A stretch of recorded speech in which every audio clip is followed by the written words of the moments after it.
Palabra, mis amados, que es lo que nos alimenta a nosotros, es nuestro alimento espiritual, es el maná espiritual. Estamos en celebración de esta gran fiesta en honor ¿a quién? A nuestro Dios, Yahweh, llamada Sukkot, que comúnmente se traduce como tabernáculos o enramadas, ¿ok? Y les voy a pedir por favor que vayamos a la Biblia, vayan a su Biblia allí a Levítico capítulo 23. Levítico capítulo 23. Y vamos a leer todo lo que tiene que ver con respecto a Sukkot. Hace 8 días habíamos hecho el inicio de esta hermosa fiesta y les estuve compartiendo una enseñanza allí, la primera enseñanza sobre Sukkot. La verdad es que este tema de Sukkot, esta fiesta de Sukkot, es tan impresionante. Para mí, en lo particular, es la fiesta que más disfruto, no sé, me gusta. No estoy diciendo que las demás fiestas del eterno Dios sean, no tengan esa categoría, pero es que esta de Sukkot definitivamente tiene tanta profundidad, habría tanto por enseñar, tiene tantas explicaciones que necesitaría uno muchísimo tiempo. Y por eso cada año que celebramos Sukkot le sacamos más y más que enseñanza. Y espero que usted aproveche la enseñanza de este tiempo, la que di hace 8 días y la que vamos a ver el día de hoy. Dice la palabra en Levítico capítulo 23, versículo 33 en adelante. Dice: y habló Yahweh a Moisés diciendo: dile a los hijos de Israel, el día 15 del mes séptimo es fiesta de Sukkot. Tal vez en su Biblia diga tabernáculos, ok, pero ahí la palabra hebrea que aparece es Sukkot. Sukkot es la palabra plural de Sukkah, ¿sí? De Sukkah. Sukkot es la palabra plural, tabernáculos, enramadas. Para Yahweh durante 7 días. ¿Para quién es esta fiesta? Para Yahweh nuestro Dios. El primer día habrá santa convocación. No harán ningún trabajo de servidumbre. 7 días presentarán ofrendas encendidas ante Yahweh. Esto lo vimos hace 8 días, que era presentar ofrendas encendidas. En el 8º día, es decir, el día de hoy, tendrán santa convocación y presentarán ofrenda encendida a Yahweh. Ya nosotros conocemos que es una ofrenda ¿qué? Encendida, y eso lo entendimos. Y dice su Biblia ahí, ¿qué dice su Biblia después de eso? Ofrenda encendida a Yahweh, ¿qué dice? Día festivo es ¿a quién? O es día de festivo, ¿dice algo así? Es festivo, es día festivo, es de fiesta. ¿Qué dice? ¿Cómo dice su Biblia? ¿Es día de qué? De fiesta. Hoy es un día de qué? ¿De qué?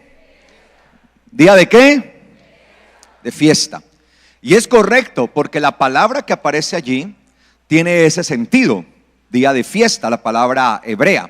Pero resulta que esa palabra hebrea también tiene otro significado, y es el significado de gobierno.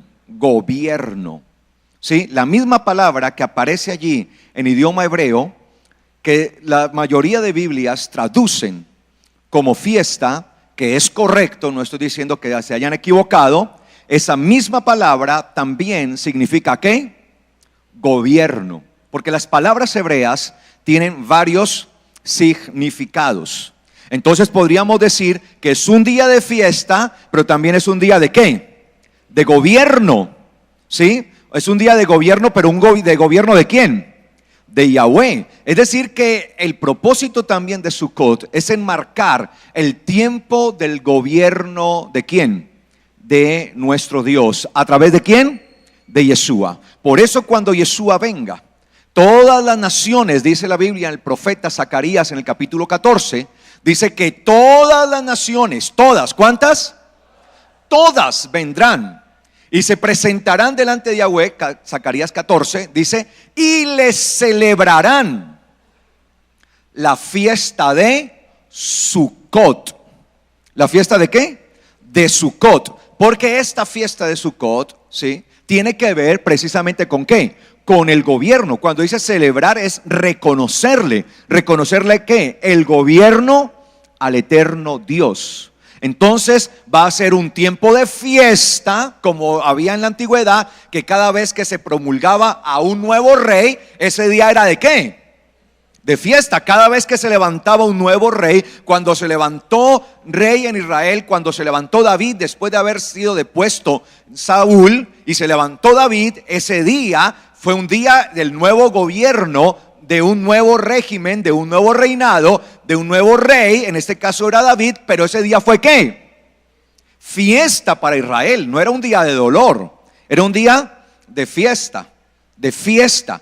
Asimismo, cuando el Señor venga, será un tiempo de alegría y de gozo, pero también será el tiempo en el que el Señor ponga su ¿qué? Su reino. Y dice que todas las naciones tendrán que venir a adorar al rey. Zacarías 14, libro del profeta Zacarías, capítulo 14. Vendrán a adorar al rey, a celebrarle, literalmente lo dice, a celebrarle al rey la fiesta de Sucot, de tabernáculos. Y dice, y la nación que no quiera subir a celebrarle, a reconocerle la fiesta de Sucot al rey, dice, sobre esa nación vendrá maldición.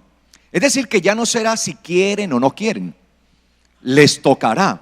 Dice que todas las naciones, y nosotros vamos a ser testigo un día de eso, en donde todas las naciones van a venir y se van a postrar ante el rey, en este caso ante el Mesías ungido del eterno Dios, ante su Hijo, y toda lengua, toda nación, toda tribu confesará que Yeshua es ¿quién?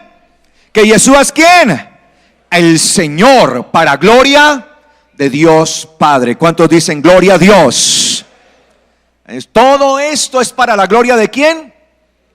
De Dios. Esto que nosotros estamos celebrando hoy es un ensayo que el día de mañana no va a ser un ensayo, va a ser algo real. Y todas las naciones confesarán, declararán que solo hay un Señor, y ese Rey es Yeshua, nuestro Mesías Salvador. Amén, amén, iglesia.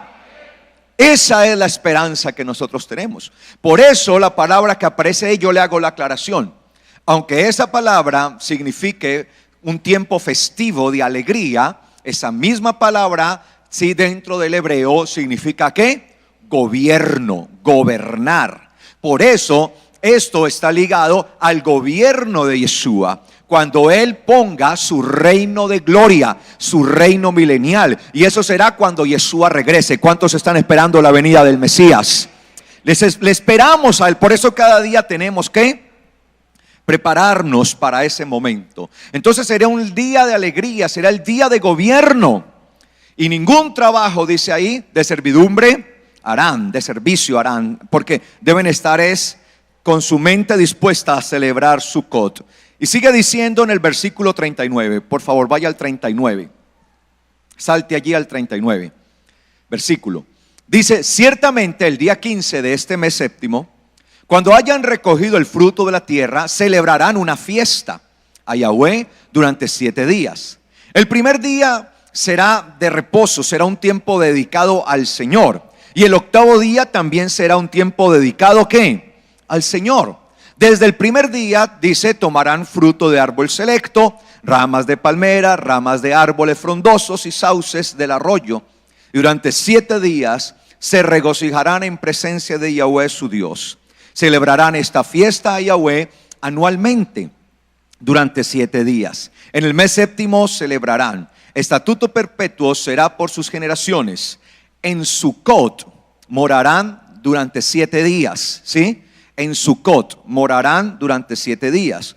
Todo natural de Israel morará en Sucot, para que sus generaciones venideras sepan que en Sucot yo hice morar a los hijos de Israel cuando los saqué de la tierra de Egipto. Yo soy Yahweh, su Dios. Amén. Ahí está la impronta de nuestro Dios. Dice acá, y me interesa la última parte de esto: en Sucot morarán durante 7 días. Todo natural de Israel morará en Sucot. todo natural de Israel. ¿Cómo hacían? Cuando Israel salió de Egipto, para poder entender esto hoy, cuando salió de la esclavitud de Egipto, ¿a través de la mano de quién? De Moisés. El pueblo estuvo ¿en dónde? En el desierto durante 40 años. Y dice la Biblia que durante esos 40 años ellos habitaron en Sucot, es decir, en unas enramadas hechas provisionales. Esas enramadas eran provisionales porque cada vez que la nube del eterno Dios que les guiaba se levantaba y empezaba a avanzar, ¿qué tenían que hacer todo el pueblo? Levantarse y caminar. Por tanto, no podían construir una casa que no se pudiera movilizar. Tenían que construir enramadas provisionales. Eso lo hicieron así durante 40 años. Y la nube se levantaba y ellos tenían que recoger rápidamente, porque cuando la nube se levantaba y empezaba a moverse, ellos se tenían que mover al ritmo ¿de qué? De la nube. Y nadie podía haber construido una edificación tal que le tomara mucho tiempo para poder seguir la nube, porque se podía quedar rezagado. Y así lo hicieron durante ¿cuánto tiempo? 40 años, mientras estuvieron ¿en dónde? En el desierto. Esto les enseñó una lección a ellos. Esto enseñó una lección al pueblo de Israel en ese momento, que el desierto no era ¿qué? Su lugar permanente de habitación. Que no podían pensar en hacer grandes edificaciones y grandes construcciones continuas que permanecieran ¿en dónde? En el desierto. Pues allí en el desierto ellos iban a ser peregrinos y extranjeros, porque el desierto no era su última habitación, porque para eso el Señor les estaba preparando una morada mucho mejor, aquella tierra que ellos conocían, hacia donde iban, y era la tierra que fluía leche y miel, la tierra de Canaán. Una tierra de bendición que ellos iban a pasar a tomar como su herencia. Por tanto, no podían quedarse pensando que el desierto era su habitación natural. Ninguno de ellos podía hacer esto. Por eso es que la nube constantemente se levantaba y ellos tenían que recoger rápidamente, para que no se les metiera la idea de hacer habitaciones constantes, continuas en el desierto. Comparando esto a nuestra vida, iglesia, nosotros también hemos salido ya del Egipto espiritual y ahí estábamos esclavos del mundo. Egipto representa ¿a quién? Al mundo, espiritualmente hablando, al mundo. Y Egipto tiene un faraón sobre él. Así como Egipto tenía este faraón que no quería dejar ir al pueblo de Israel para que le sirviera a Yahweh. No quería dejarlo ir libre para que se dedicaran al servicio de Yahweh, sino que los quería someter ¿a qué?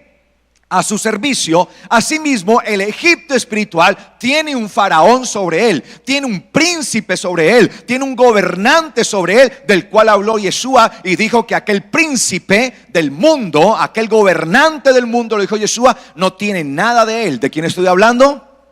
De Satanás. Satanás entonces prefigura al príncipe de este mundo, al faraón espiritual.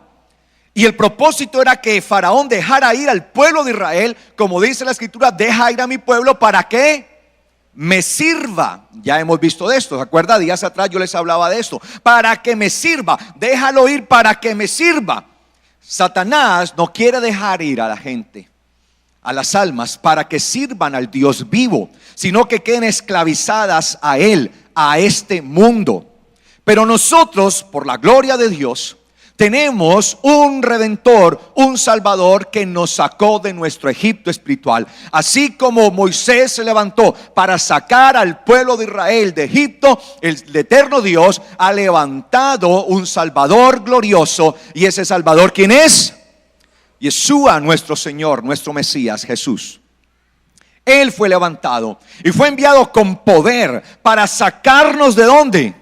De la tierra de Egipto, del mundo, ¿sí? Para sacarnos de la influencia, del poder del maligno del mundo. Y hemos salido de Egipto y hemos sido llevados ¿a dónde? Al desierto. Es decir, que el caminar del creyente en este mundo, ¿en dónde se ubica? En el desierto.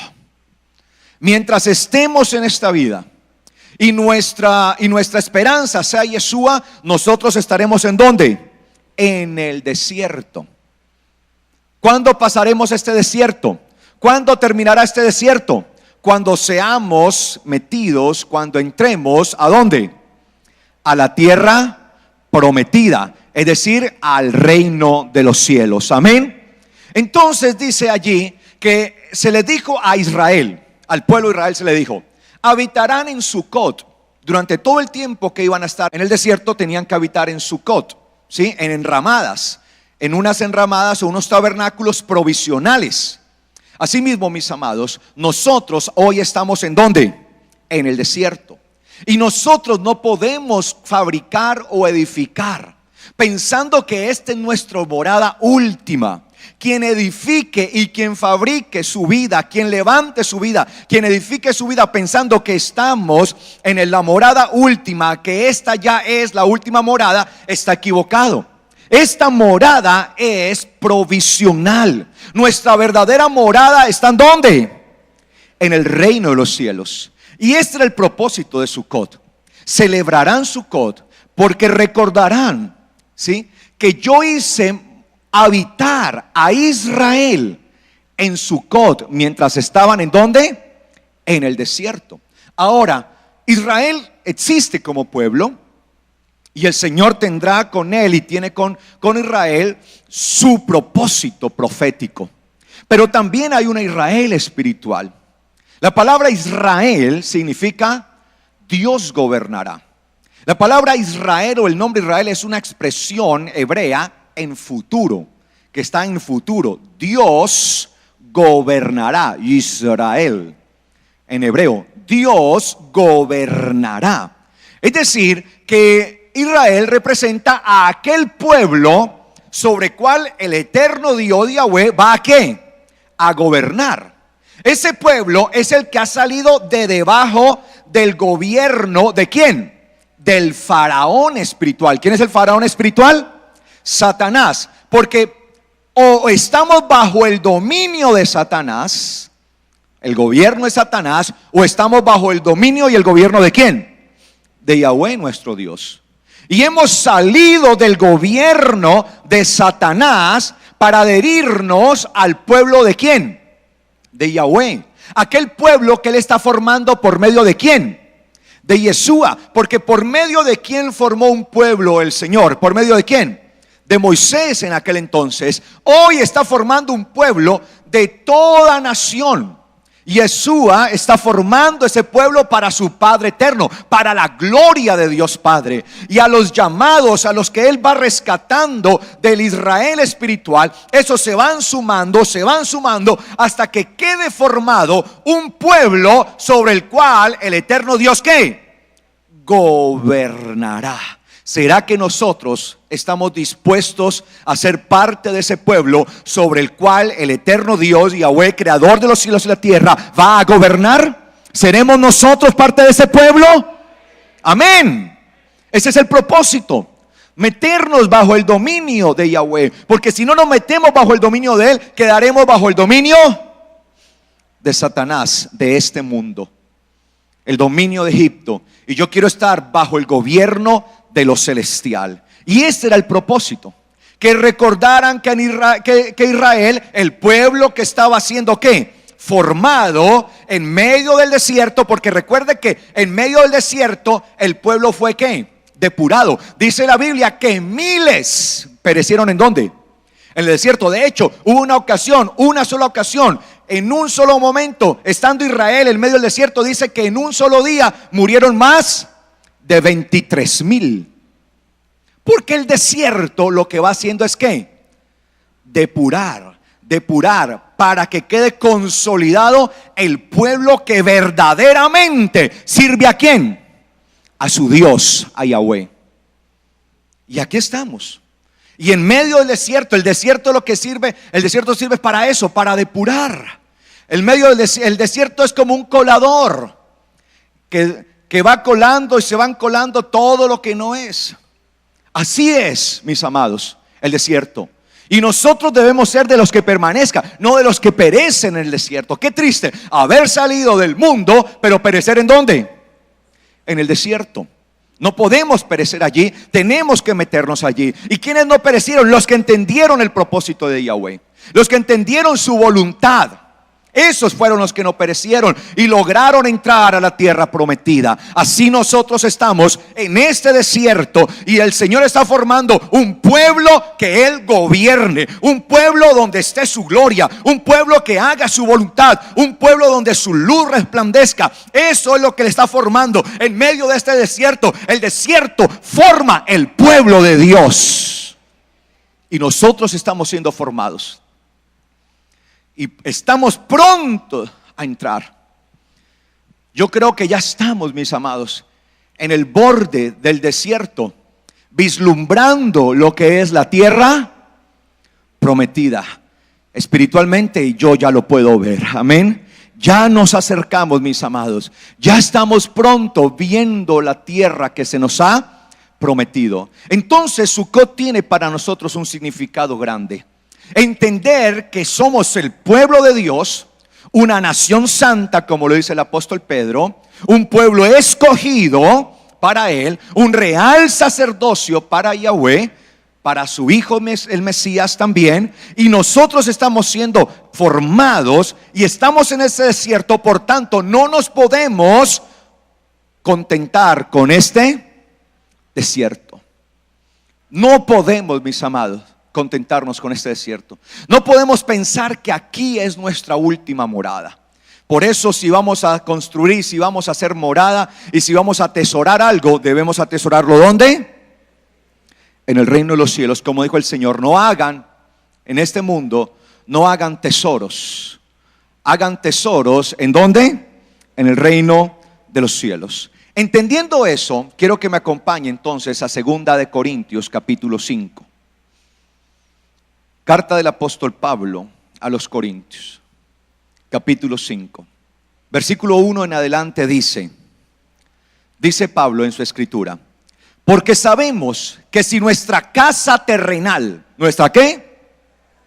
Casa terrenal, es decir, tenemos una morada terrenal, ¿sí o no? ¿Sí o no? Sí. Mientras Israel estaba en el desierto, ¿tenían una morada terrenal, sí o no? Sí, pero era una morada ¿qué? Provisional, claro, porque necesitaban refugiarse, pero una morada ¿qué? Provisional. Porque sabemos que si nuestra casa terrenal, ojo, la cual es este tabernáculo. ¿Cuál es nuestra morada terrenal? ¿Cuál? Este tabernáculo. ¿Cuál? Este tabernáculo, su cuerpo. Y la palabra que aparece allí como tabernáculo en griego es la palabra eskené. Skene. Skene es la palabra griega que sirve para traducir la palabra suká. Suká. Recuerde que la palabra suká, sí, es el tabernáculo. La palabra Sucot es el plural de suká. Eso es en idioma hebreo. Suká en idioma hebreo. Pero esta carta fue escrita en idioma ¿qué? Griego. Y como fue escrita en idioma griego, la palabra que usó el apóstol Pablo es eskené, ¿sí? Y como está allí entonces usando esta palabra eskené, pues entendemos que es lo que el apóstol Pablo nos está queriendo decir. Él dice que esta eskené o suká, eskené en griego y suká en hebreo, igual como los hijos de Israel habitaron en cada uno tenía su suká provisional, esta es nuestra suká ¿qué? Provisional. Nuestra casa terrenal, la cual es esta suká o ese tabernáculo, ¿sí? Este tabernáculo fuera destruida, tenemos de parte de Dios una edificación, la cual es una casa hecha no por manos, sino que es eterna en los cielos. Es una casa no hecha de manos, sino que eterna. ¿En dónde? En los cielos. Es decir, que nosotros tenemos acá una morada provisional. ¿Cuál es su morada provisional? Su cuerpo. El problema es que nosotros a veces se nos puede olvidar que estamos en el desierto y empezamos a construir para este cuerpo. Y empezamos a meterle mucha cosa a este cuerpo. Y cuando digo mucha cosa, estoy hablando de las cosas de este mundo, de las cosas espirituales. Nosotros debemos entender que esta es una morada, una suká, una esquené provisional. Que esta no es nuestra morada definitiva, porque esta morada depende ¿de qué? De este mundo. Por eso polvo vuelve ¿a dónde? Al polvo. Esta morada se quedará ¿dónde? En este mundo. Pero su alma, que es la que reside, su alma reside, habita o mora en esta casa, tiene una morada eterna. ¿Y en dónde está? ¿En dónde está? En los cielos. Israel debía saber eso.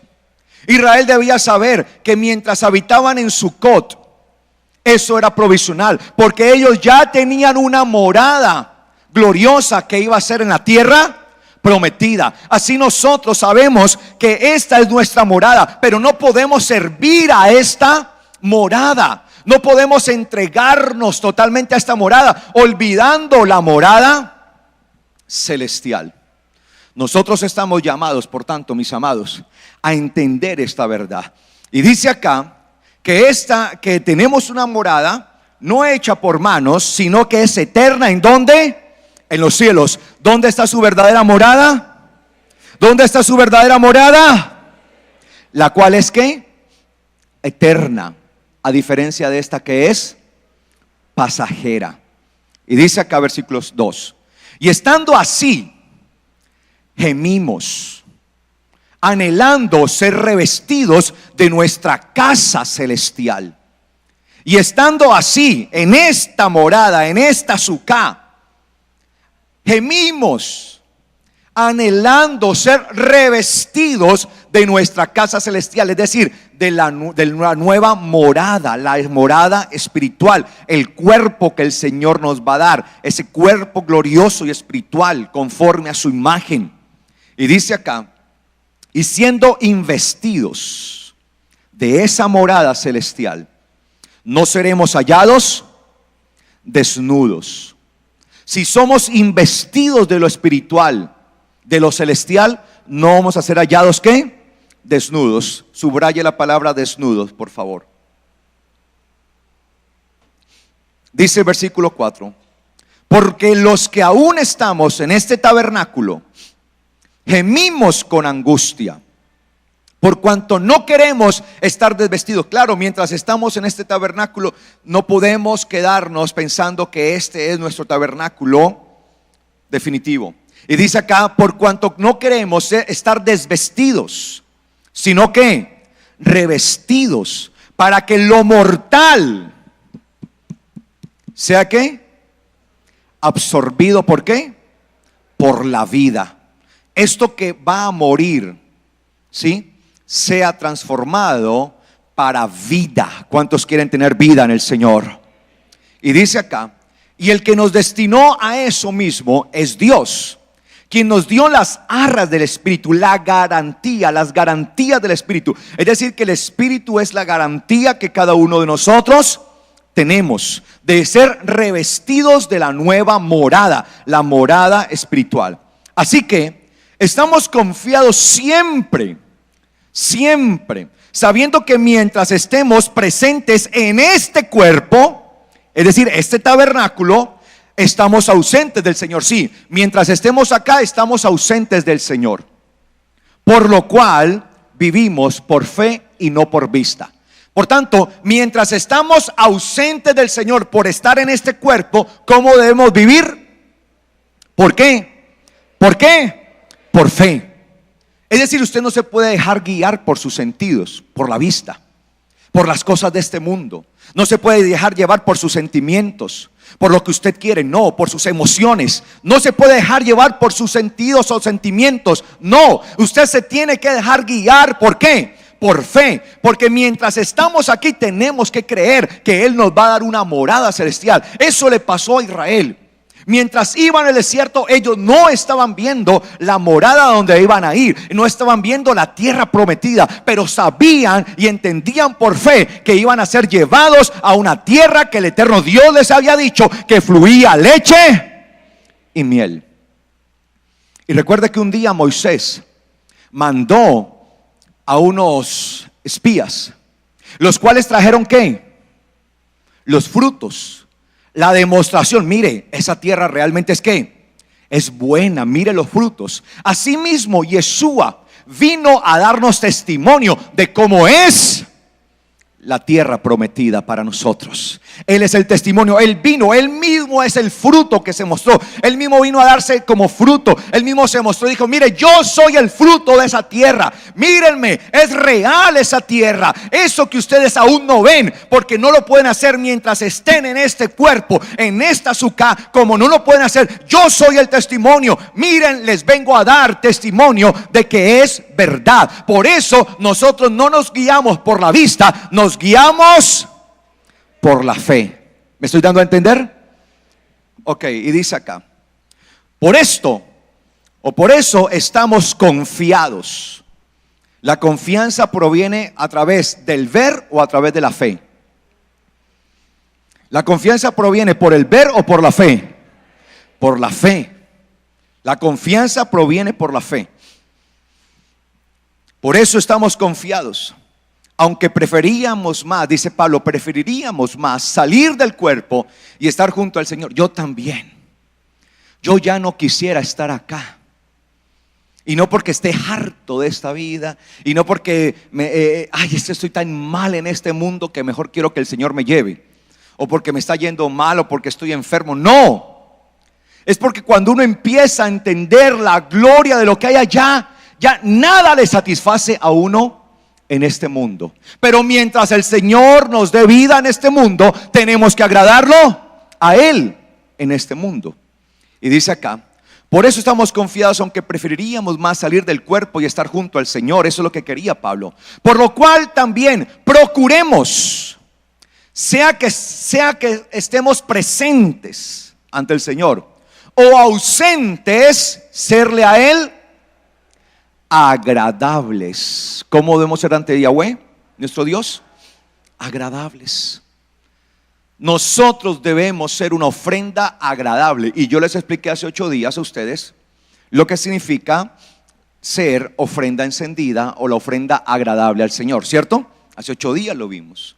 Por tanto, no creo necesario tener que volver a explicar lo mismo. Serles agradable, que nosotros seamos agradables al eterno Dios. Es decir, mientras vivamos en este mundo, ya no vivimos para el faraón de este mundo, ya no vivimos para Satanás, no vivimos para nosotros, vivimos para agradar ¿a quién?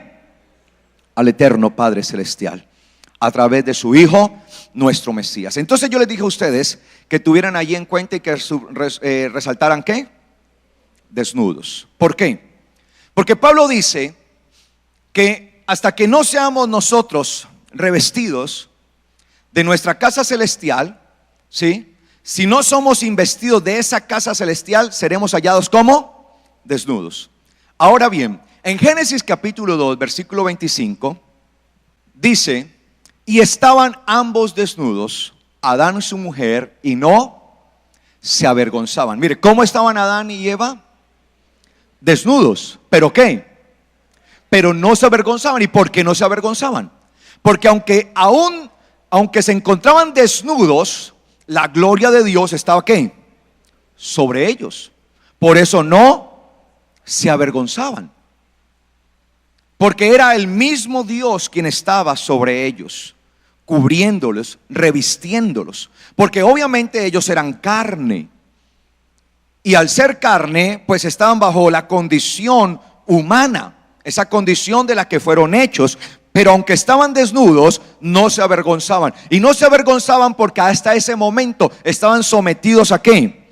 A la voluntad de Dios. Mientras nosotros estamos en esta suká, sin haber recibido la suká espiritual, la morada espiritual, es como si estuviéramos ¿qué? Desnudos. Pero si somos agradables delante del Señor, si vivimos para Él conforme a su voluntad, no seremos avergonzados. Ahora, ¿qué significa que no se avergonzaban? ¿Qué significa que no se avergonzaban? Ay, qué vergüenza, Adán, usted me está viendo a mí, decía Eva, y se cubría a Eva. No, ¿qué significa eso? ¿Sí? La palabra avergonzarse en hebreo es la palabra bush. Bush, así se dice en hebreo, bush, vergüenza. Pero ¿qué es avergonzarse en hebreo? Le voy a mostrar qué es avergonzarse. Isaías 42:17. Isaías 42:17. ¿Lo tiene? Libro del profeta Isaías 42:17 dice: pero los que confían en los ídolos retrocederán avergonzados. ¿Dónde está la palabra bush? En avergonzados. Los que dicen a la estatua fundida: tú eres nuestro Dios. Se lo repito. Pero los que confían en los ídolos retrocederán avergonzados. Los que dicen a la estatua fundida: tú eres nuestro Dios. Entonces, ¿qué es la vergüenza? La vergüenza es idolatría. ¿Quiénes serán avergonzados? Los que confían. ¿En qué? En los ídolos. ¿Qué es confiar en el ídolo? Confiar en el ídolo habla de la arrogancia, de la altivez, del orgullo del ser humano. ¿Por qué? Porque el ser humano piensa de esta manera: yo mismo puedo hacer mi propio Dios. Es decir, no piensa de manera en que Dios le hizo a él, sino que él ¿qué? Hace a su propio Dios. Y el ser humano toma un pedazo de madera, digamos, le da forma humana, ojos, todo esto, la pinta, la viste, y después de él mismo haberlo formado, ante su propia creación, ¿qué hace el hombre? Se postra. Es decir, que se está postrando ante su propio trabajo, ante lo que él ha hecho, ante su propio esfuerzo, ante su propia mano, ante su propio poder. De ahí que la idolatría sea vista tan repugnante delante del eterno Dios, porque la idolatría resulta ser el acto, ¿sí?, de adoración del mismo ser humano. Cuando el ser humano está adorando una imagen, se está adorando ¿qué? A sí mismo. Porque está diciendo: yo tengo la facultad de hacer, de crear a Dios. No es en el principio creó Dios, sino yo creé a Dios. Entonces yo creo a Dios, creo mi propio Dios.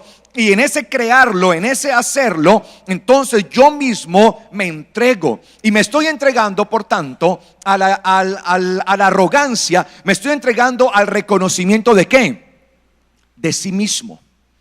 La idolatría es lo peor, por eso, para el eterno Dios. Y dice allí: los que confían en los ídolos, en lo que ellos mismos hacen. Los que confían en lo que ellos mismos ¿qué? Hacen, retrocederán ¿cómo? Avergonzados. Los que dicen a la estatua fundida: tú eres nuestro Dios. Después de haberla hecho, yo le digo: tú eres mi Dios. Una estatua que yo mismo hice. Una estatua que yo mismo fabriqué, que yo mismo construí. Eso es lo que tiene que ver con la idolatría. Y en eso fue que cayó Adán y Eva. Mire que al principio no sé qué, no se avergonzaban. Pero vino la serpiente y les dijo: con que Dios ha dicho, no coman de ningún árbol del huerto. Entonces la mujer respondió: no, el Señor sí dijo que podíamos comer de todo árbol del huerto, excepto del que está en medio del huerto, para que no muramos. ¿Y qué le dijo la serpiente? No será así, no morirán, sino que sabe Dios que el día que coman de él serán iguales a Dios. Y eso fue lo que les cautivó a ellos, el ser ¿qué? Iguales a Dios. Por tanto, cuando yo me dedico a la idolatría, es porque yo mismo me estoy haciendo ¿qué? Igual a Dios, porque yo estoy diciendo: puedo crear mi propio Dios, y ese Dios lo hago a mi imagen y a mi semejanza. Yo le doy la forma que quiero y me rindo ante ese Dios, es decir, me rindo ante mí mismo.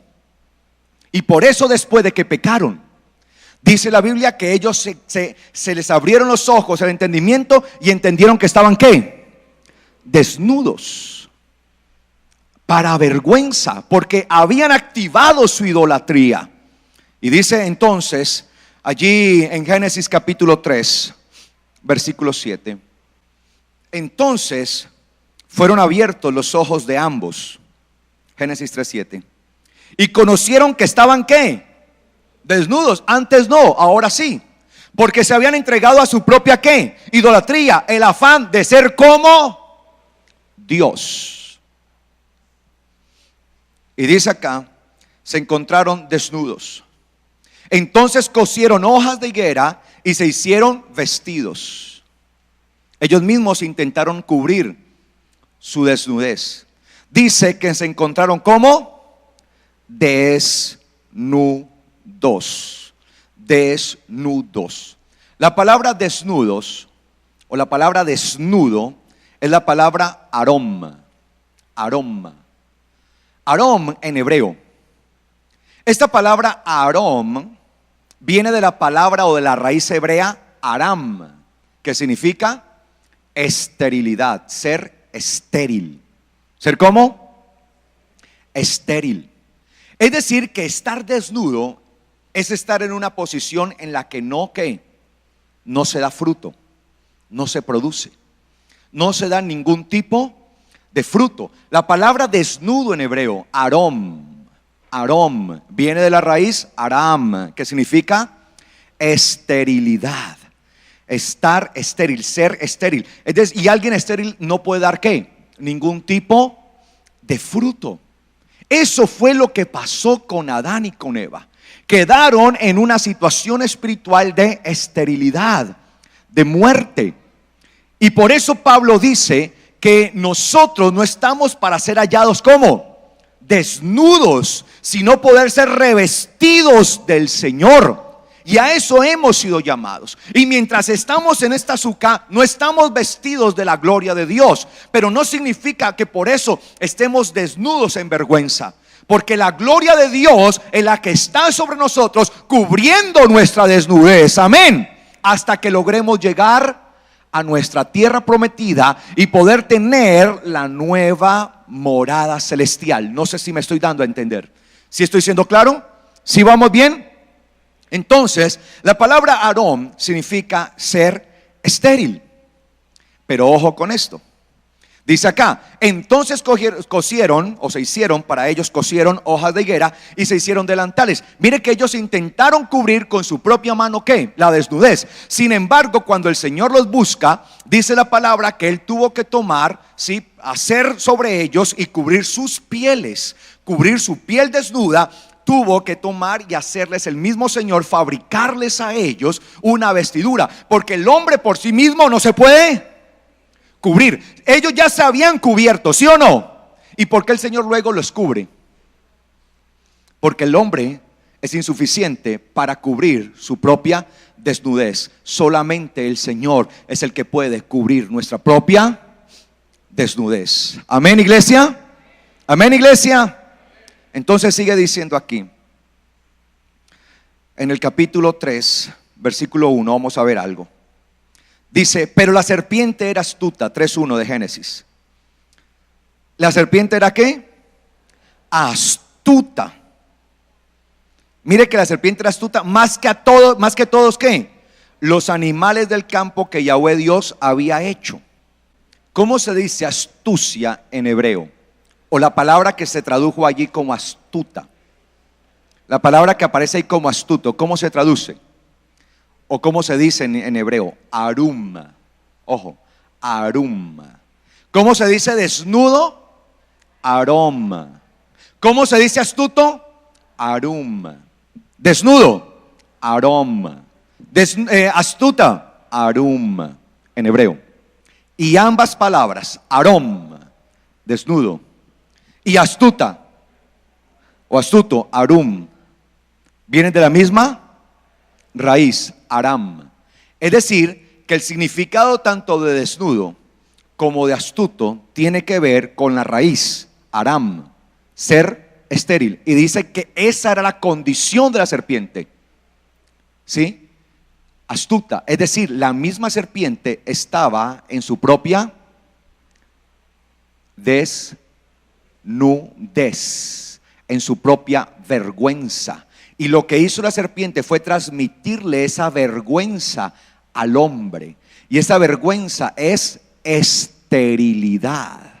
Por tanto, ir detrás del consejo o de lo que habla la serpiente es hacerse a uno mismo estéril. Cuando yo sigo lo que me dice el mundo, lo que me dice la serpiente, que es figura de Satanás, la serpiente antigua, que es el diablo y Satanás, como dice en Apocalipsis capítulo 20. Cuando yo sigo lo que la serpiente dice, el seguir eso me lleva a mí a convertirme en una persona estéril, que no produce, que está totalmente muerta, que no produce.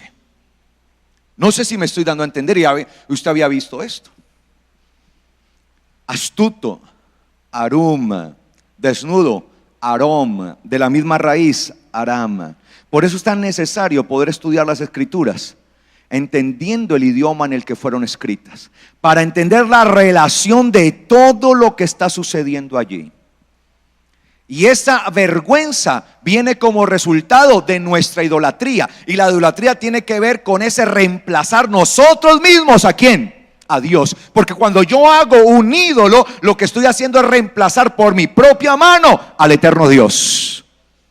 Estoy reemplazándole a Él. No estoy permitiendo que Él haga su voluntad, sino que quiero hacer mi propia voluntad. Entonces, mis amados, vemos acá cómo el mismo Señor, ¿sí?, nos está revelando a través de su palabra toda esta condición en la que cayó el ser humano. El ser humano estaba hecho de una suká que pertenecía a este mundo, sí, pero la gloria de Dios estaba sobre ellos, por tanto no se avergonzaban. Pero cuando se dejaron guiar por lo que les dijo la serpiente, la cual era astuta, esa era su descripción, esa era su figura, era lo que representaba la astucia, entonces entraron en maldición, en esterilidad, estaban desnudos, por lo cual empezaron a avergonzarse.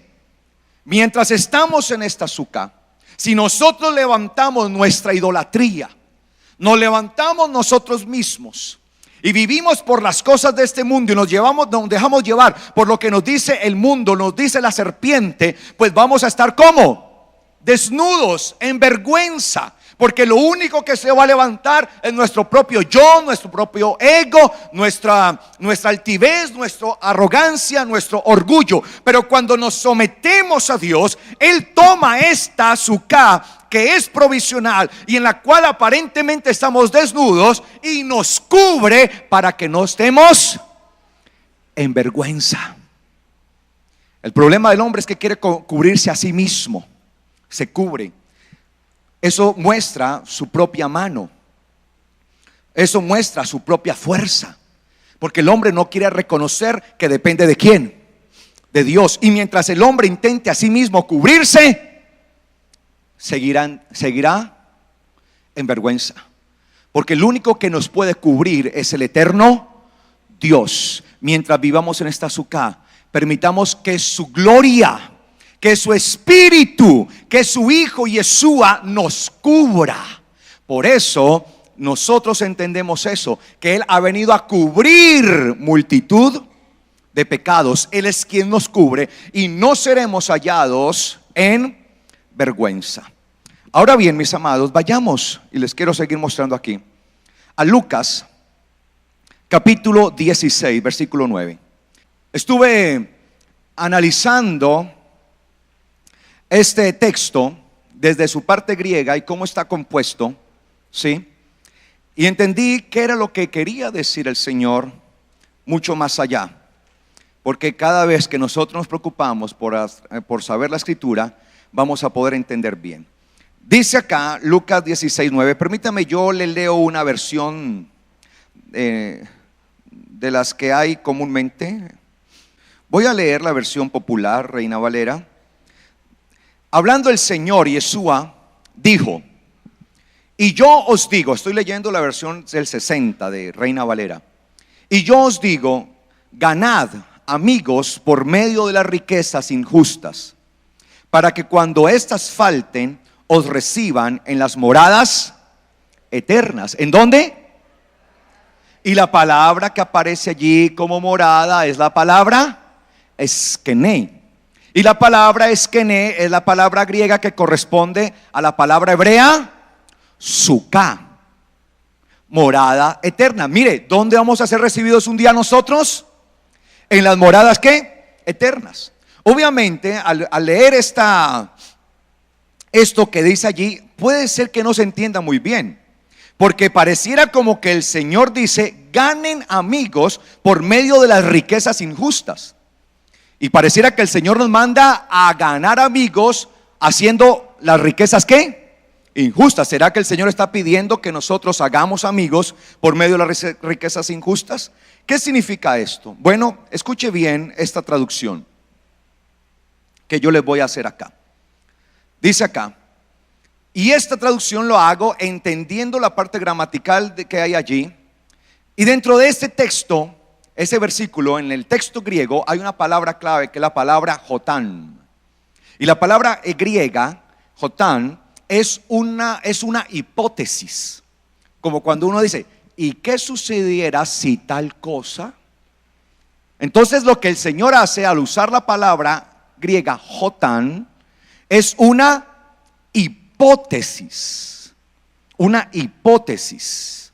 Entonces yo les traduzco de esta manera ese texto. Dice así, hablando Yeshua dice: y yo les digo a ustedes, si ustedes se hacen amigos del mamón injusto, cuando él desfallezca, serán recibidos en los tabernáculos eternos. Y yo les digo, si ustedes se hicieran amigos del mamón injusto, es una hipótesis. Si ustedes se hacen amigos, no que hagan amigos, sino hacerse amigo de el mamón injusto. Y alguien dirá: y pastor, ¿y usted por qué dice mamón injusto?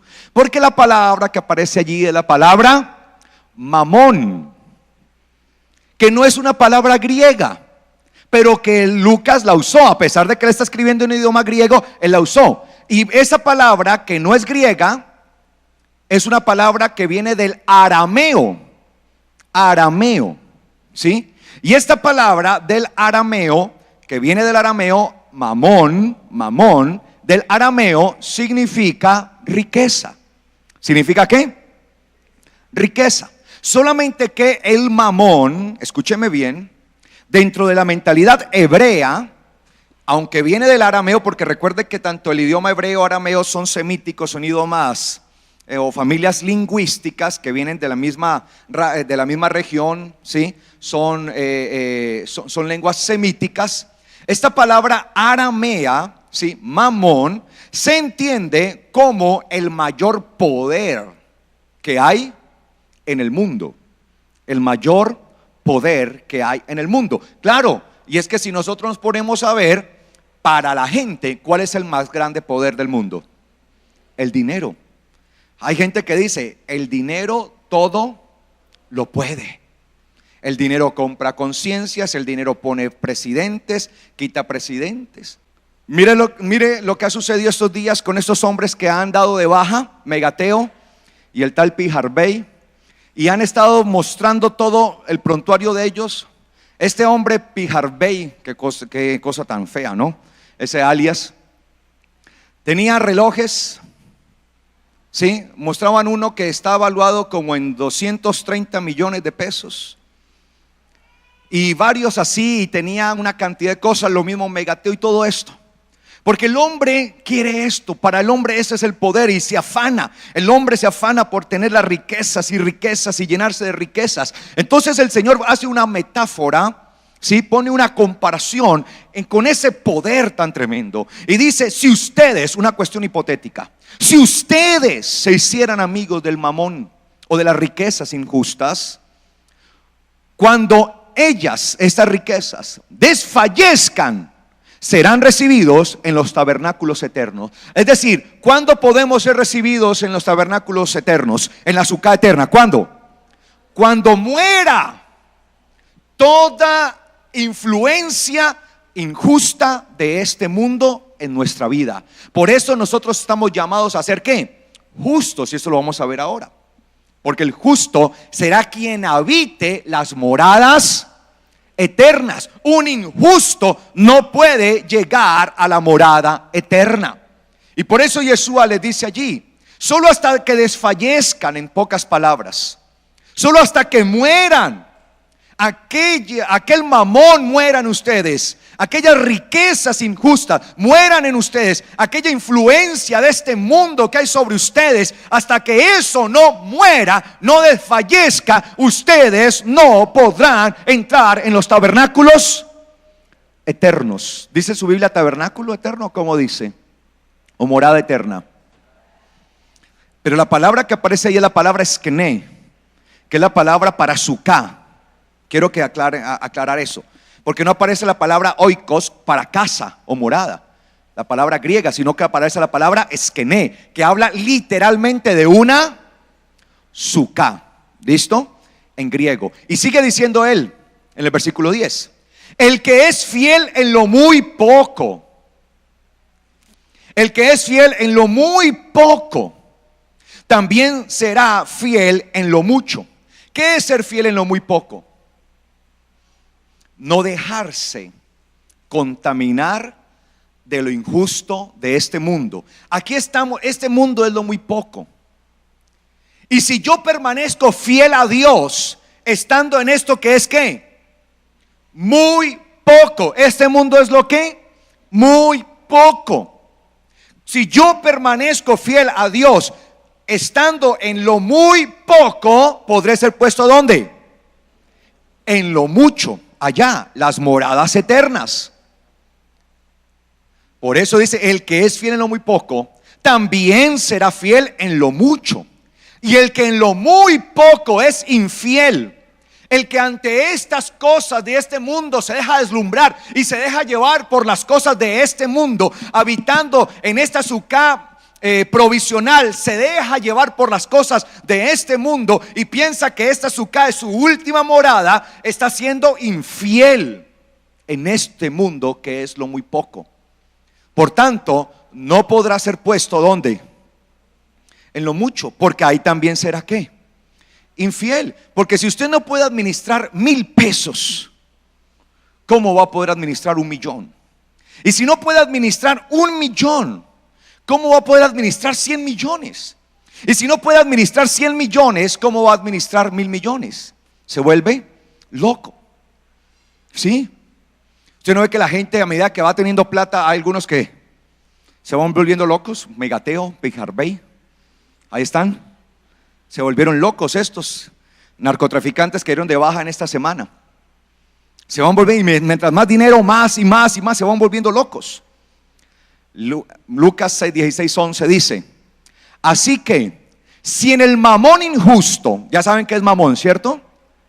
Riqueza, ¿sí? Si en el mamón injusto ustedes no fueron fieles, ¿quién les confiará las riquezas verdaderas? O sea, si ustedes no van a permanecer fieles a Dios, estando rodeados de ¿qué?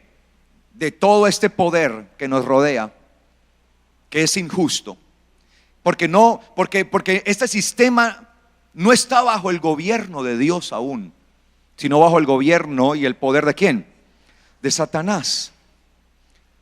Entonces, no estoy diciendo que Satanás sea Mamón, ojo, ni esta mañana tampoco les voy a decir vamos a golpearle la cara a Mamón, como salió una profeta por ahí a decir que le vamos a golpear la cara de Mamón, y la forma de golpeársela era que dieran de a $1,000.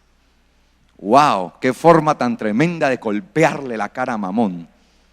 Así que si en el mamón injusto ustedes no fueron fieles, ¿quién les confiará las riquezas verdaderas?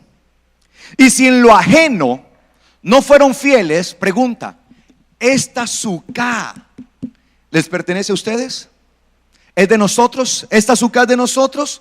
Mira ahí su cuerpo, mira, a ver, toque su suká, tóquela. ¿Es suya?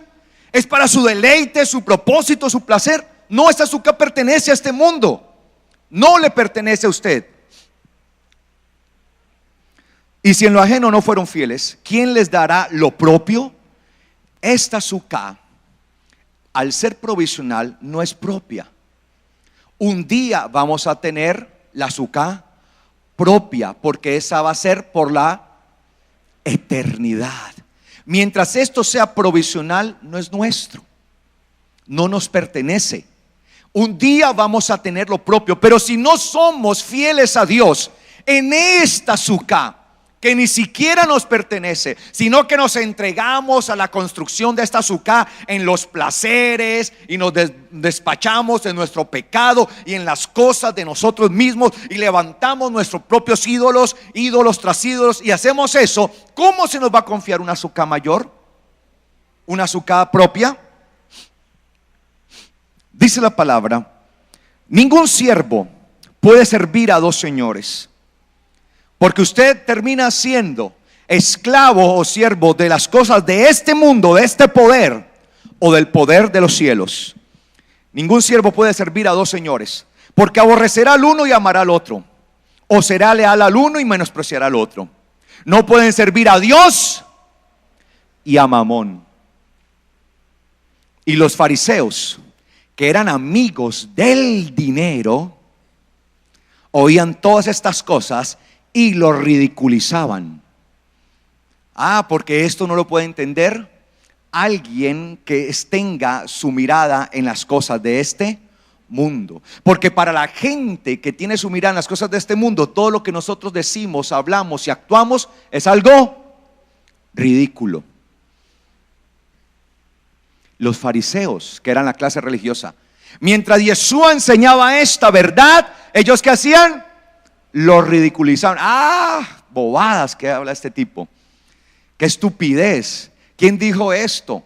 ¿Quién dijo lo otro? Porque ellos eran amantes del dinero, es decir, pertenecían, su alma estaba apegada ¿a qué? A este mundo. Su alma que habitaba esta azúcar se había quedado apegada a las cosas de este mundo. Nuestra alma habita esta azúcar, pero no puede estar apegada a las cosas de este mundo. Nuestra alma debe entender que aunque tiene esta azúcar, está desnuda, que por el momento estamos siendo cubiertos. ¿Por qué? Por la gloria de Dios, pero no podemos quedarnos sin ser investidos cuando venga el Señor, porque cuando Él venga, nosotros verdaderamente tomaremos nuestra azúcar eterna, la morada gloriosa, y si fuimos fieles aquí, seremos puestos en lo mucho. Amén. Amén. ¿Cuántos quieren ser puestos en lo mucho? ¿Cuántos quieren ser llevados por la mano del Señor a lo mucho? De eso se trata. Y ese es el sentido de Sukkot.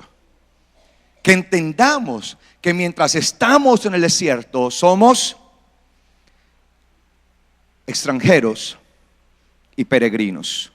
Vayamos a Hebreos 11:8. Dice Hebreos 11:8 en adelante: por la fe, Abraham, siendo llamado, obedeció para salir al lugar que iba a recibir por herencia. Y salió sin saber a dónde iba. Porque cuando uno viene al Señor, no es por vista, sino ¿por qué? Por fe. Abraham lo dejó todo. El Señor le dijo: sal de tu tierra, vete de tu tierra, de tu parentela. ¿Y qué hizo Abraham? Salió sin saber a dónde iba. Cuando salimos de Egipto, el Señor nos llamó.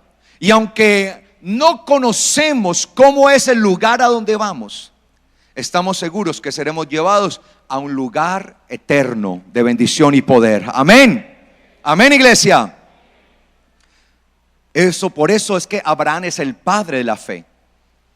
Y en Abraham somos hallados nosotros también, dice la palabra. Tenemos herencia en Abraham. Y dice: y salió sin saber a dónde iba. Por la fe habitó en la tierra prometida, como en tierra ajena, viviendo en tabernáculos. ¿Cómo vivió él? En tabernáculos. Mira, Abraham también estuvo ¿qué? En tabernáculos, esquené, con Isaac, su hijo, y Jacob, su nieto, coherederos de la misma promesa.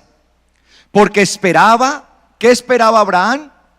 La ciudad que tiene fundamentos, cuyo arquitecto y constructor es ¿quién?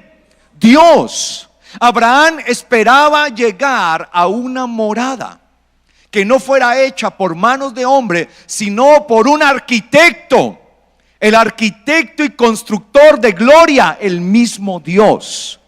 Y dice acá, por la fe, a pesar de la esterilidad de Sara, recibió vigor para engendrar simiente, aún fuera del tiempo de la edad, porque creyó que era fiel el que había prometido. Y por tanto, de uno y de este ya casi muerto, nacieron como las estrellas del cielo en multitud, y como la arena innumerable que está junto a la orilla del mar. Conforme a la fe, murieron todos estos. ¿Quiénes? Abraham, Isaac y Jacob. Murieron todos estos, mire, no habiendo recibido las promesas. ¿Qué tal que estos siguieran a Dios por si les daba las promesas? ¿Las recibieron? ¿Qué dice? ¿Las recibieron, sí o no? Sin haber recibido ellos, murieron sin haber recibido las promesas, sino mirándolas de lejos, las creyeron y las saludaron, confesando así que eran extranjeros y peregrinos en esta tierra. ¿Qué somos en esta tierra? ¿Cómo? Extranjeros y qué? Y peregrinos. Desde aquí saludamos aquella habitación que el mismo arquitecto y constructor, el eterno Dios, tiene preparada para los que lo aman. ¿Usted puede saludar desde aquí? No lo estamos viendo. Esto puede ser una locura, puede ser ridículo, pero usted puede saludar y decirle: Señor, gracias, Padre, por las moradas que tú tienes ya. Gracias. Usted puede saludar y decir desde acá, como lo hicieron estos hombres por fe, aunque no recibieron la promesa, ellos la saludaron y nosotros tampoco la hemos recibido, no la vemos, pero desde aquí, en el nombre de Yeshua, la saludamos, sabiendo que tenemos morada eterna hecha por el arquitecto y constructor de gloria, nuestro Padre eterno. Aleluya, amén. Saludamos la Sukkah eterna, saludamos las Sukkot eternas que están en el cielo. Las saludamos en el nombre del Señor. Y dice acá, porque los que dicen estas cosas dan a entender que buscaban una patria, y ciertamente si se acordaran de aquella de donde salieron, hubieran tenido tiempo de regresar. Es decir, si Abraham hubiera pensado que realmente su promesa era una tierra literalmente en este mundo, al salir después de tantos años, ¿qué hubiera hecho? ¿Se hubiera devuelto a dónde? A su propia tierra donde salió. Pero es que Abraham entendió desde un principio que aunque el Señor le había prometido una tierra que fluye leche y miel acá en este mundo, Abraham entendió que esto era una figura de ¿qué? De lo celestial. De ahí que sea el padre de la fe. Por eso no es por vista, es por fe. Él entendió que no se trataba en realidad de una mera tierra en este mundo, sino que se trataba de algo más glorioso, que era la patria celestial. Eso lo entendió Abraham. Porque si no, después de muchos años de estar caminando, divagando en tabernáculos, hágale arme, desarme, arme, desarme, arme, desarme, arme, desarme. Entonces, ¿qué hubiera hecho Abraham? Yo parezco tonto. ¿Para qué me salí? Voy a ir a mi tierra donde lo tenía todo. Y hubiera regresado a su tierra. Pero como él entendía que no era así, por eso él sabía que él buscaba una patria diferente. Y por eso dice: si ciertamente se hubieran acordado de aquella de donde salieron, hubieran tenido tiempo de regresar, pero anhelaban una mejor. Esta es la celestial, por la cual Dios no se avergüenza de llamarse Dios de ellos, pues les preparó una ciudad. El eterno Dios tiene preparado para nosotros ¿qué? Una ciudad. Allá está nuestra Sukkah verdadera. Tenemos que entender, como Abraham lo hizo, que en esta tierra somos ¿qué?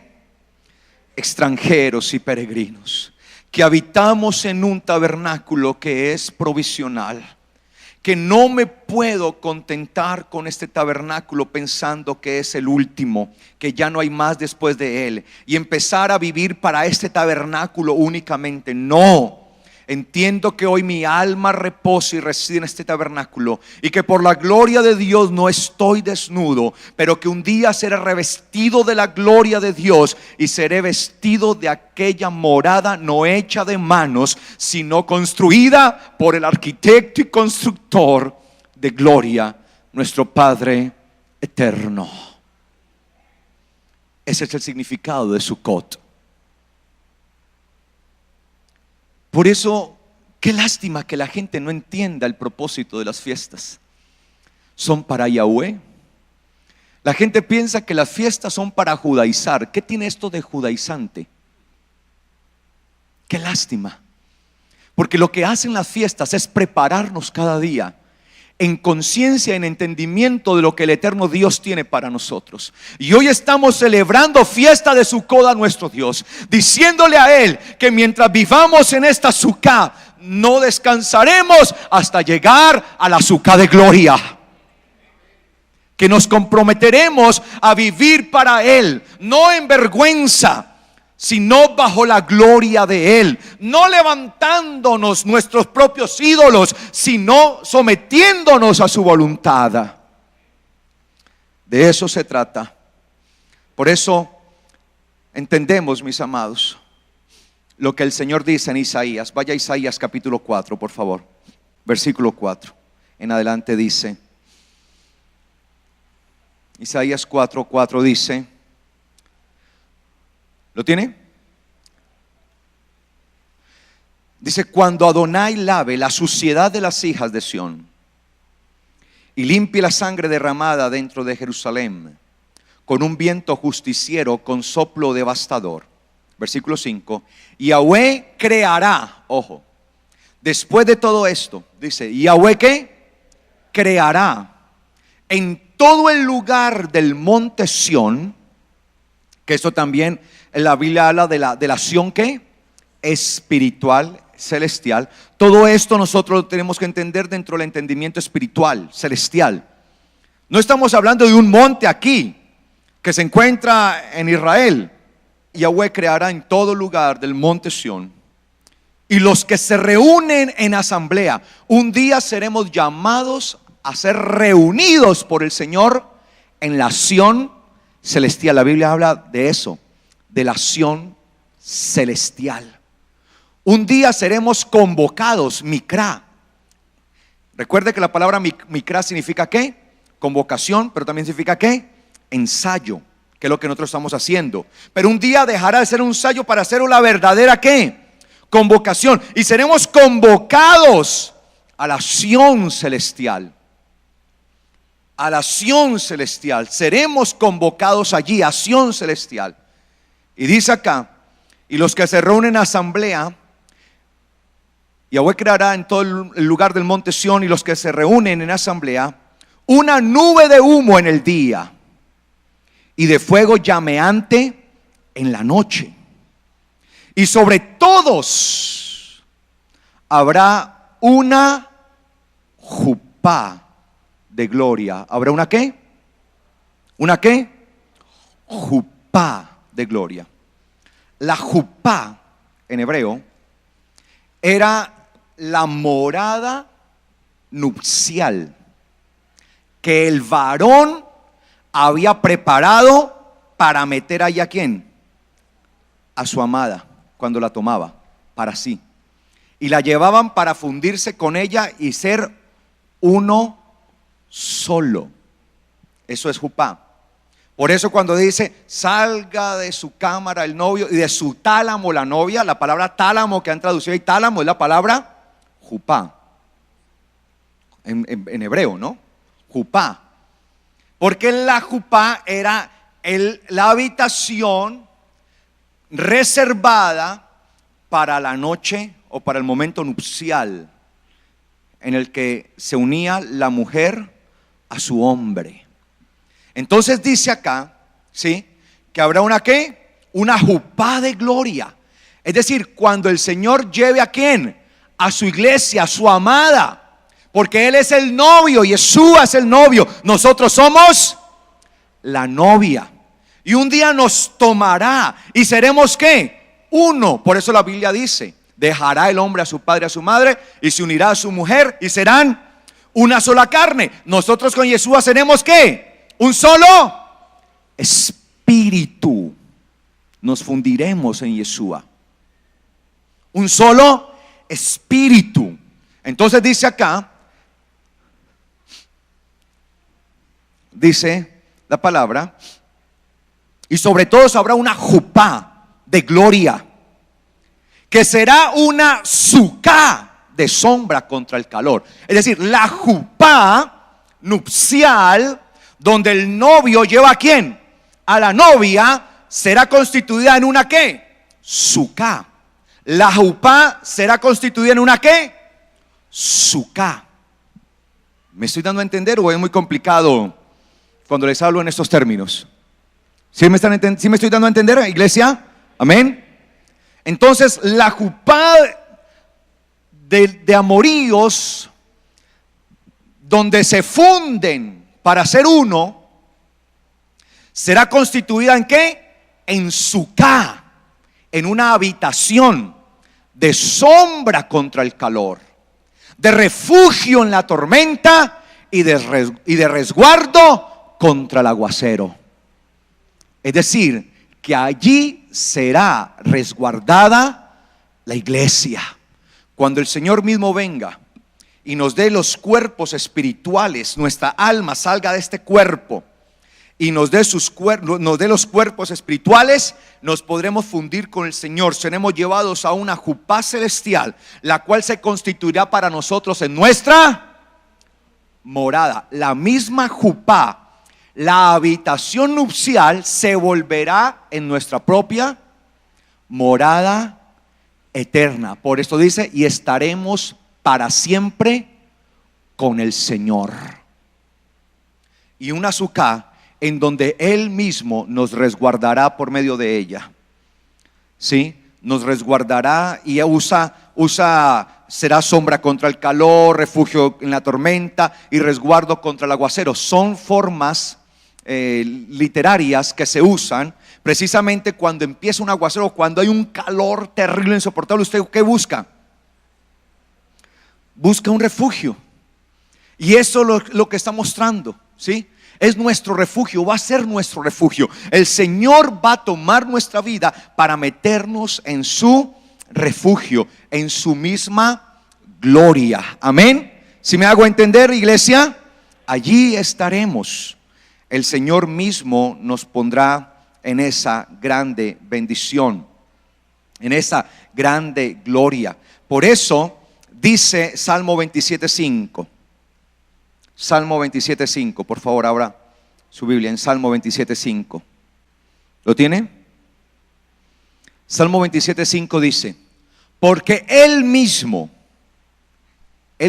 nuestro Dios, me esconderá en su suká en el día del mal, y me ocultará en lo reservado de su habitación, y me pondrá en lo alto sobre la roca.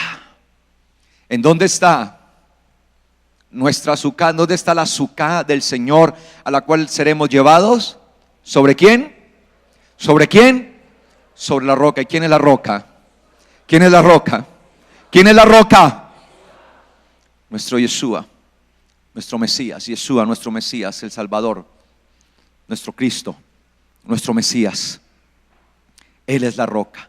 Por eso dice: porque Él, hablando del eterno Dios, me esconderá en su suká. Ya no vamos a estar ¿dónde? En esta suká. Vamos a estar en la suká eterna que Él nos va a proveer. Y será dada a nosotros porque es ¿qué? Eterna, eterna. Él me esconderá en el día del mal. En el día del mal, en su suká. Y allí en su suká me ocultará en lo reservado de esa habitación, en lo más íntimo de esa habitación, de esa sucá, y me pondrá en lo alto sobre la roca. Nuestra vida está constituida en la roca que es el Mesías. Amén. Para concluir, quiero por favor, porque no perdamos el entendimiento de esto, quiero que me acompañe rápidamente a estos últimos textos, Nehemías capítulo 8, porque lo que vamos a hacer ahora, quiero que usted lo entienda, lo que vamos a hacer. Nehemías capítulo 8, ¿lo tiene? Dice Nehemías 8:14. Nehemías 8:14. Dice: y hallaron escrito en la Torá. La Torá es la instrucción o ley. Ley o instrucción, Torá. Ahí en su Biblia dice ley, ¿cierto? Nehemías 8:14 dice ley, ¿cierto? Torá. Y hallaron escritos en la Torá, la ley de Dios, cómo Yahweh había ordenado por medio de Moisés que los hijos de Israel moraran ¿en qué? En Sucot, tabernáculos, durante la solemnidad del mes séptimo, la solemnidad o fiesta que estamos celebrando hoy, y que proclamaran e hicieran pregonar por todas sus ciudades y por Jerusalén, diciendo: salgan al monte y traigan ramas de olivo silvestre, y ramas de arrayán, y ramas de palmeras, y ramas de mirto, para ser enramadas, como está escrito. Las enramadas o sucot, eran hechas de árboles frondosos, dice Levítico 23, con árboles que den fruto exquisito. ¿Cómo tenemos nosotros que construir nuestra sucá, aunque sea provisional? Con frutos. ¿Cómo? ¿Con qué? Con frutos. Por sus frutos los conocerán.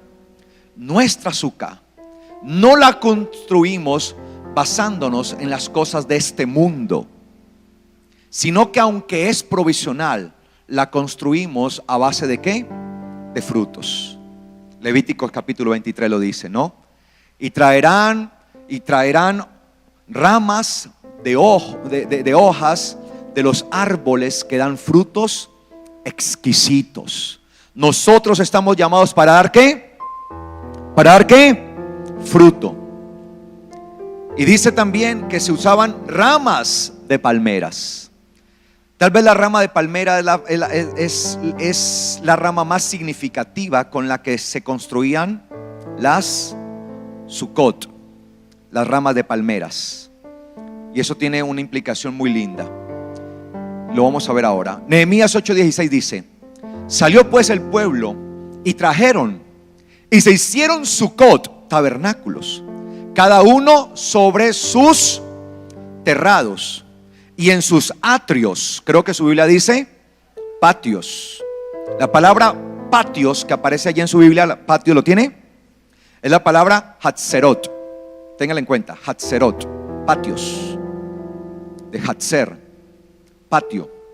La parte exterior, allá lo hacían. Y en los atrios de la casa de Dios. ¿Dónde hicieron Sucot? En los atrios de sus propias casas. ¿Y en los atrios de qué? De la casa de Dios. Porque la palabra Hatzerot, que se usa para patios de sus casas, es la misma palabra Hatzerot que se usa para los atrios de la casa de Dios. Es lo mismo. Los atrios o patios de la casa de Dios, o atrios y patios de sus propias casas. Y también en la plaza de la puerta de las aguas, en la plaza de la puerta de Efraín, en la plaza de las puertas de ¿qué? No, en la plaza de las puertas de ¿qué? De las aguas. Había una puerta que se conocía como la puerta de las aguas, y esa puerta era muy importante en la celebración del último día, el día octavo, donde concluían todas las fiestas. Ese último día se traía agua, ¿sí? Como símbolo de ¿qué?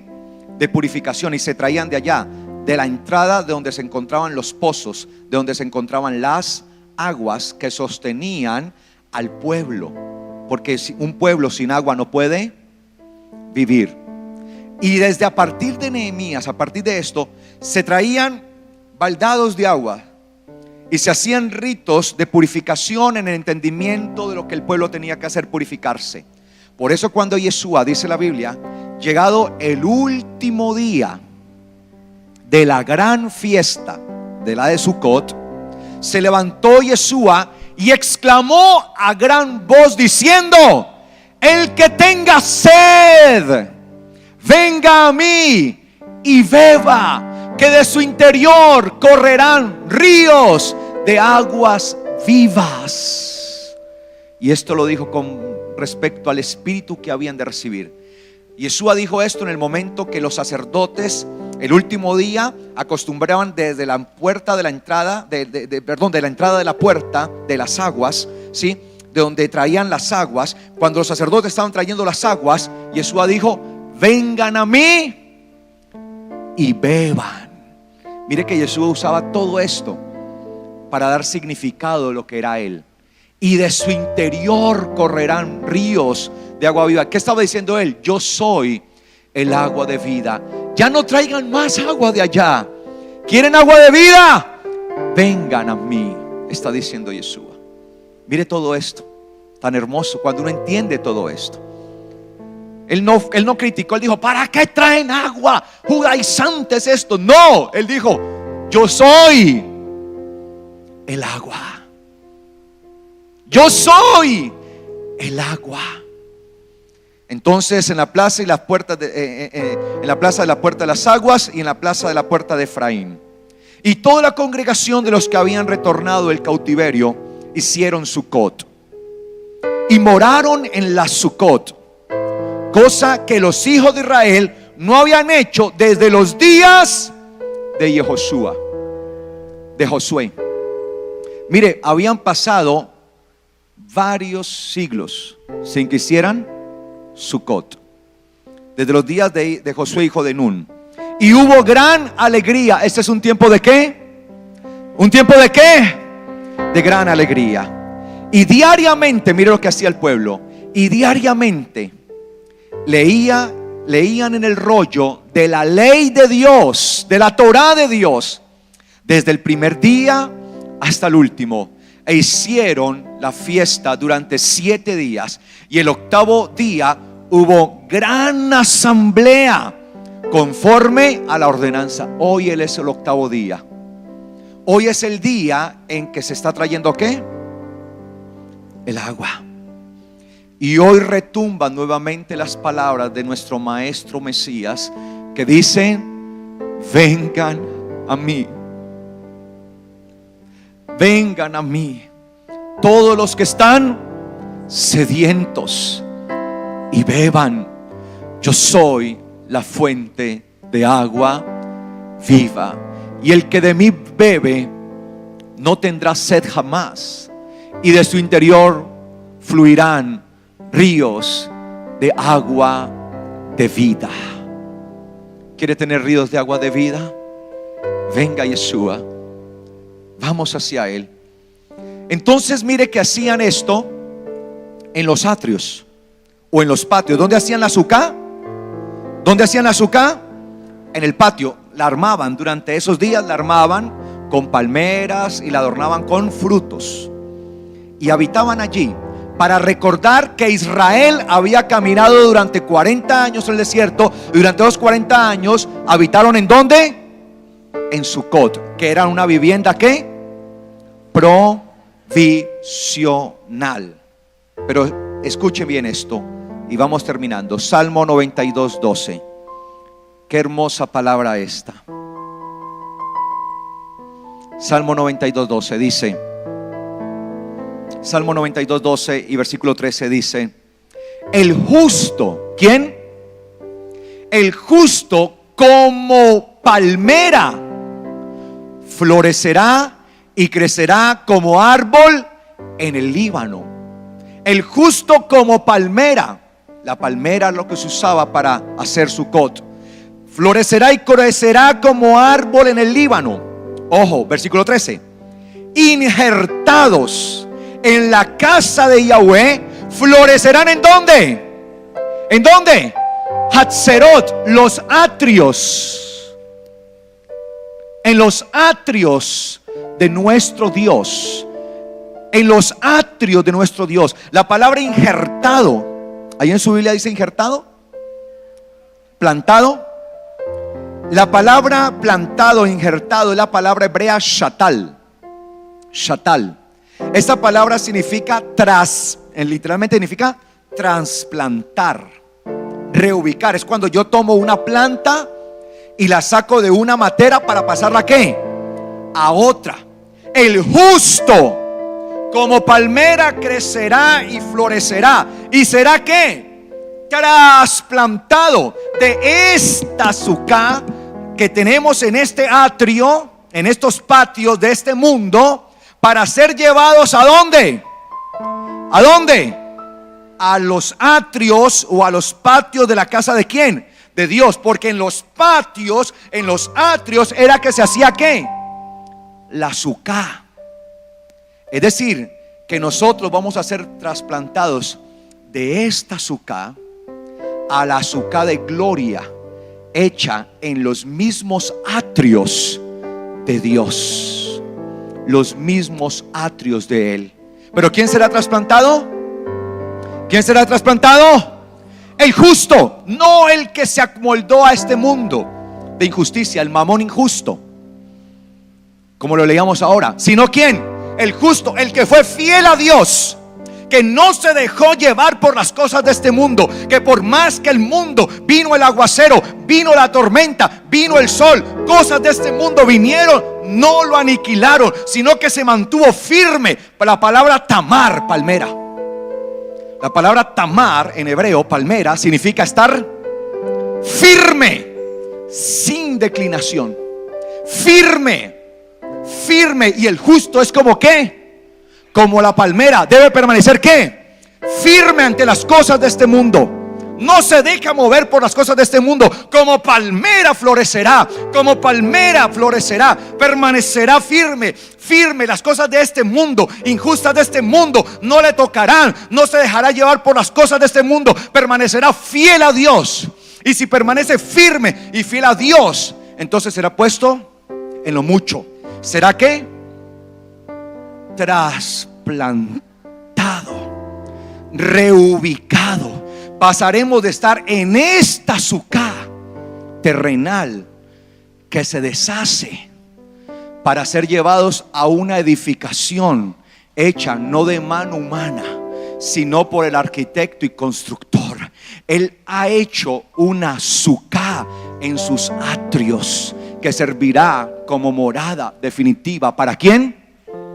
¿Para quién? ¿Para quién? Para el justo. ¿Quién entrará a la sucá de Dios? El justo. El que permaneció ¿qué? Firme y fiel en lo poco, sin dejarse llevar por las cosas de este mundo. Por eso termino con esto. Como dice aquí la escritura en el Salmo, en Isaías capítulo 3, versículo 10 y versículo 11. Dice Isaías 3:10: díganle al justo que le irá bien, porque comerá del fruto de su obra. ¿De qué estaban hechas las Sukkot? ¿De qué? Fruto. Comerá el fruto de su obra, el fruto de su obra. Dígale que le irá bien, porque comerá del fruto de su obra. Pero ay del impío, todo le irá mal, porque las obras de sus manos será su recompensa. ¿La obra de qué? ¿Qué es lo que hace el idólatra? Una obra ¿con qué? Con su propia mano. Yo hago mi propio Dios, adoro a ese Dios. Eso es estar en idolatría, en vergüenza. Estoy haciendo mi propio Dios, la obra de mi mano. Conforme a la obra de mi mano le irá, conforme a la obra de la mano, perdón, del impío, así le irá ¿qué? Al impío. Pero al justo, que no es por la obra de su mano, sino por vivir conforme a la voluntad de Dios, le irá ¿qué? ¿Cómo le irá? ¿Cómo le irá? Y crecerá y florecerá como la palmera y será trasplantado a los atrios del Señor. Y en los atrios es donde se hacían la sukkah, las Sukkot. ¿Me hago entender? Eso es Sukkot. De eso se trata la celebración de Sukkot. ¿Cuántos quieren ser llevados y trasplantados a la Sukkah eterna? ¿Cuántos quieren ser llevados a esa jupá de gloria? Y por eso hemos levantado una Sukkah en forma de jupá. ¿La ven allí? Todo esto como símbolo. No porque nos estemos judaizando. Simbología. Todo así como el Señor usaba la simbología. Simbología. Y hemos puesto una menorá dentro que simboliza la luz de gloria. ¿Y quién es la luz? ¿Quién es la luz? Yeshua. Yo soy la luz del mundo, dijo él. Y hemos hecho esta jupá que nos sirve de sukkah como representación de la intimidad a la que estamos llamados en el Señor, en donde un día el mismo Señor tomará a su iglesia para llevarla a su amada e introducirla dentro de aquella jupá que nos servirá como sukkah. Amén. Amén, iglesia. Les pido por favor que estemos de pies.